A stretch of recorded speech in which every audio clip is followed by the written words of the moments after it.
Hi, welcome to Radio Headspace. I'm your guest host for the week, Arthur C. Brooks. I'm a social scientist, a Harvard professor, and the best-selling author of several books on happiness and well-being. Over the years, I've dedicated my work to understanding what truly makes us happy and how we can cultivate joy even in challenging times.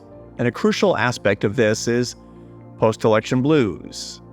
I think in the last few election cycles, we've all experienced some post-election results that were pretty surprising and not so happy, no matter where you sit on the partisan spectrum. It's normal to feel a sense of shock or sadness in the aftermath of an election that didn't go your way.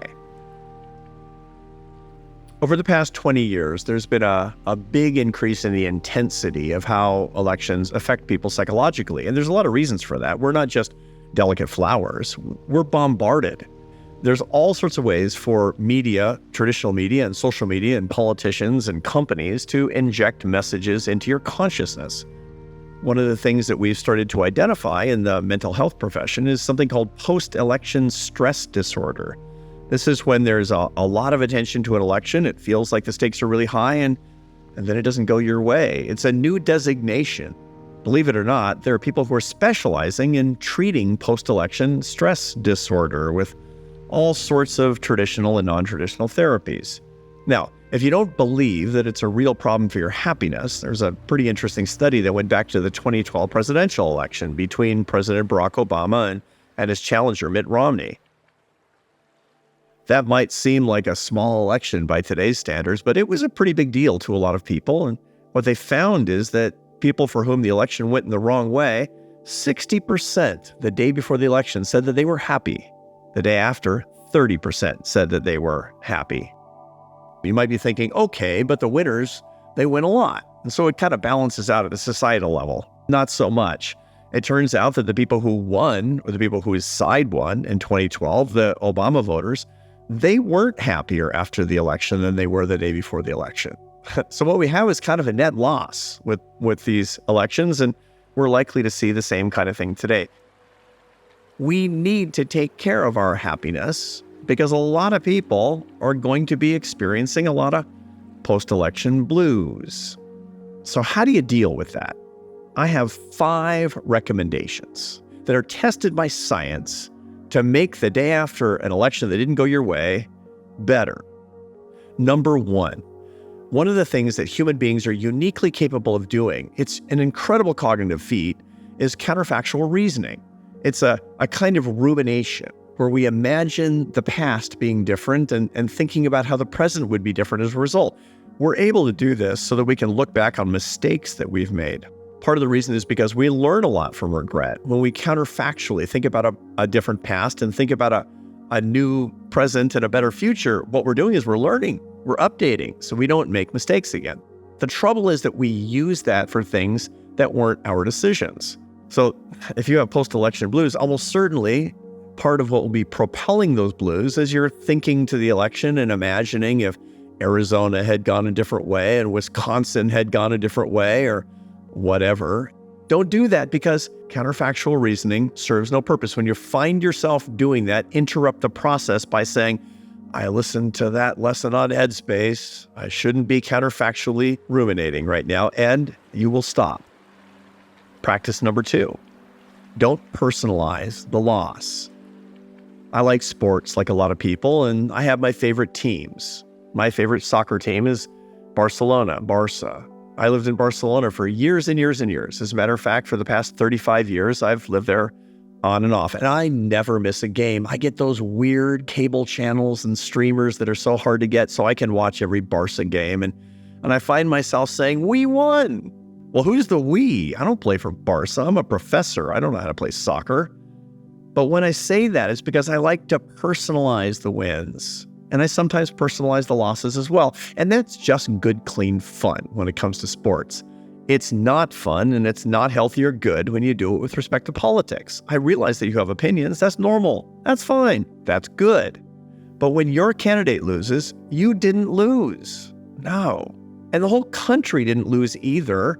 If you personalize the loss to feel that I lost, well, that's going to be a problem for you because you're going to put into motion all the cognitive processes, all of the Parts of your brain will be stimulated that say that there's been a loss to you, that you have a sense of sadness, that you should be feeling grief. Believe it or not, there's a part of your brain dedicated to feeling grief and loss. If you personalize politics too much, if you personalize the loss, that will light up like a Christmas tree, and you'll feel like you lost an election. And that's not something you want to feel, and it's not something you need to feel. Lesson 3, don't catastrophize a loss. Now, I know the media is trying to tell you that this is the most important election in your lifetime. I'm 60 years old, and I've heard that for every single election since I've been able to vote. I hear it again, and I hear it again. Nonsense. Look at a little bit of history. If you're losing today, well, good news. Your win is coming. It's going to be great. The whole point is don't catastrophize that this is the end of history. This is the end of the country. It isn't. People want you to think that because the activists want to activate you. Remember, when you're angry, when you hate, you become somebody's product. And catastrophe is the best way to capture your brain. Lesson 4, go local. The single best way for you to take your attention off national and international issues is to look at the issues that you can actually change. Go do something that really benefits people, and you will feel weirdly better. And the 5th lesson is this: turn off the outrage machine. Turn off the television. Turn off your social media. For Pete's sake, stop reading those things and watching those things that's making you feel awful. That's like scratching poison ivy. Look, day after the election, it's bleeding. Stop doing that. It's going to get infected. It's just going to get worse. Do these things, you'll feel a lot better. And who knows, maybe you'll be able to go help somebody who's suffering just like you were.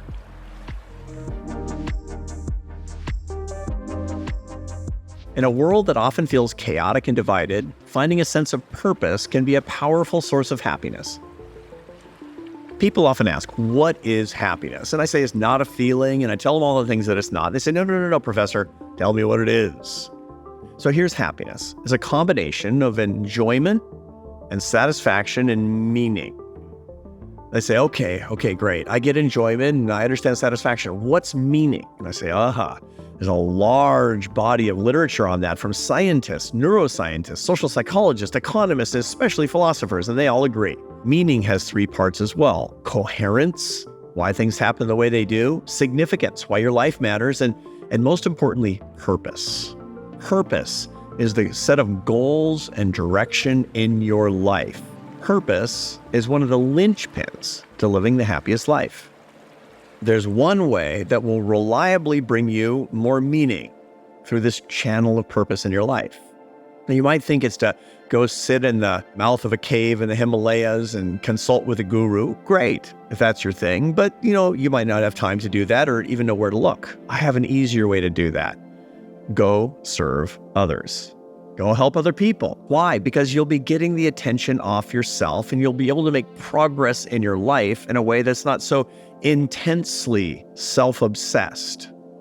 We understand the mechanism of action behind this as well. Psychologists and especially neuroscientists have been very interested in the pathways through which people feel good when they serve others and get involved in their communities. We find, for example, that the neural reward circuits, the part of your brain that is stimulated to make you feel good, that those are highly activated when you're helping other people.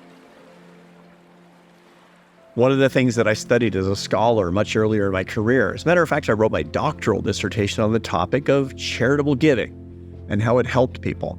I did so much work on it. And at one point, I was working on a book on the subject, and I was finding a really funny thing that one of the best single ways to feel better in charitable giving is not just doing a tiny little bit for millions of people, but doing a lot for one person. I remember writing about it because I found all these scientific studies, and I was engaged in the science as well, showing that when you did these things, that the more you did for a single person, the better off you were. Wow, it's just so wonderful writing that book. And I came home and I told my wife about it. I said, honey, I've been finding in the research I'm doing for my new book that if you help one person a lot, it has a disproportionate impact on your own happiness. She said, interesting. Why don't we put that into action in our lives? I said, yeah, sure. Just tell me, what do you want to do? And she said, why don't we adopt a baby? why don't we find a child that needs parents and doesn't have them and adopt that kid? And I said, honey, it's only a book. But she was right. And so we started the process and did it. And I'm telling you, it's the single most transformative thing that's ever happened to me, maybe in my life and my wife's life as well. It's funny because people will say, oh, you're such good people for adopting somebody you don't know. It's like, what are you talking about? We're hopelessly selfish. This is the best thing that ever happened. That was a long time ago. She's a senior in college now. She's killing it. And she's still the light of my life. She's still the source of my oxytocin. She makes me so happy. These theories are not just theories, my friends. They work in my life, and they can work in yours too. I should be a little bit more specific about what brings the most benefit from charitable giving and volunteering. What I recommend to everybody is they look at where the greatest need is in their own community. Now, you're not going to get the biggest benefit from sending a check to a national charity and having that be the end of it. Good for you if you do that. But if you're looking for the maximum benefit that can help you in your life as you help other people, look local and start with your time. Now, the money's great. People need the money, but start by actually giving of yourself in terms of your time. Now, maybe that's at your school, maybe that's in your community, maybe it's at your local community center, but there's lots of ways to do it. For example, maybe you want to help a kid who is struggling in school. There are lots and lots of mentoring programs you can get involved with. Maybe there's a soup kitchen locally. Most communities, that is the case. They could use a hand. Ironically, they probably don't need a hand on Christmas and Thanksgiving. They probably need a hand on some just random Thursday. But get involved at that particular level. That's really going to make a big change and probably get you a little bit addicted to it.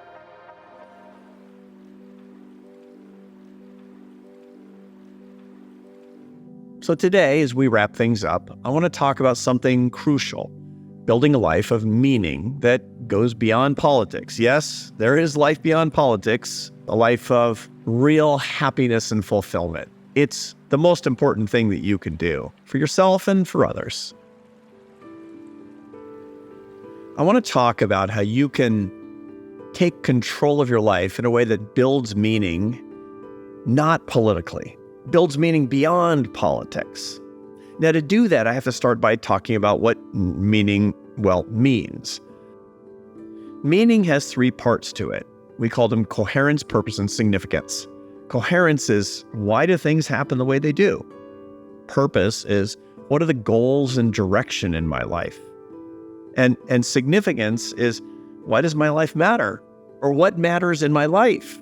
Those are questions really worth asking. People ask them less and less, by the way. You know, the data show clearly that if you go back to the mid-1960s, that about 90% of undergraduate students said that that was their number one goal in college, was to find a sense of meaning in their lives. Today, it's under 50%. It's one of the least frequent goals that undergraduates have.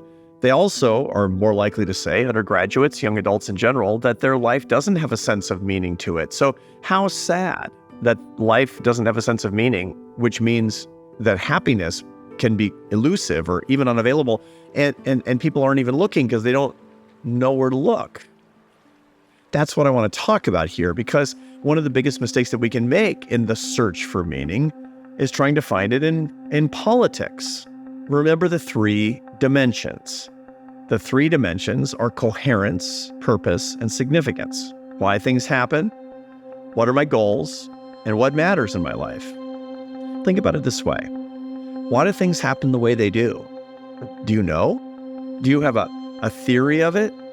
Well, the goal of figuring out what you believe about that is an incredibly exciting adventure into science, into religion, into philosophy.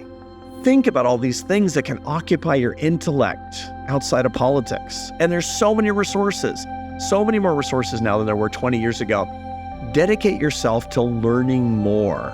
You can do all these things with almost effortless ease, and that will give you a sense of real coherence. Second is purpose. What are your goals and direction? Do you know what your life goals are? That's a great thing to be thinking about. Where do I want to be in 5 years? Here's an exercise I like to give my students. I say, imagine yourself 25% happier in 5 years. I'm not going to tell you what that means. You know what that means. You know what that's going to feel like. 25% happier. That's a lot. Now put in order why you think you would be 25% happier. Be honest. I almost guarantee you that the top of your list is going to be deeper, better relationships, as a matter of fact, a clearer sense of your future, a notion of a career that could bring you passion and really engage you. These are going to be probably the things on your list. Make your list and start thinking to yourself about how you can get there in the next 5 years. You'll be so excited about that. And last but not least is significance. Why do things happen the way they do? Well, I actually know why things happen the way they do in most people's lives, and that's because the love that they have in their lives, the completion they have from other people. Other people are the reason things happen in your life the way that they do. Now, again, you could say, well, things happen the way that they do because of my hard work or my bad decisions, but the truth is, it's the people that are surrounding you, the relationships that you're cultivating. And so the result of that is that you need to be paying more attention to those things.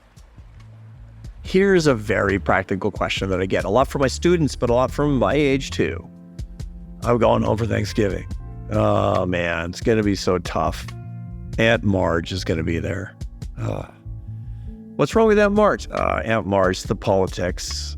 She loves that politician. And she's always kind of trying to jack me up about this and get me all engage me in some sort of an argument. And I just hate it.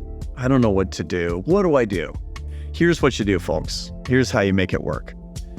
Your Thanksgiving this year should be your first opportunity, maybe, being a social scientist. You want to be a social scientist like me? Well, let me tell you how I do my work. I hear people all the time saying things I find obnoxious, saying things that I think are just flat out wrong. But this is what I study, so I don't rebut them. I'm not saying to them, you're wrong, you're an idiot. No, I don't get mad. I get more interested the crazier it is, quite frankly. This is an intellectual experiment for me. This is an opportunity for me to learn. And here's the weird thing. When I'm around people that are saying things and they start out, they come in hot, man. I mean, they're talking about things where they're really upset and angry and saying outrageous things.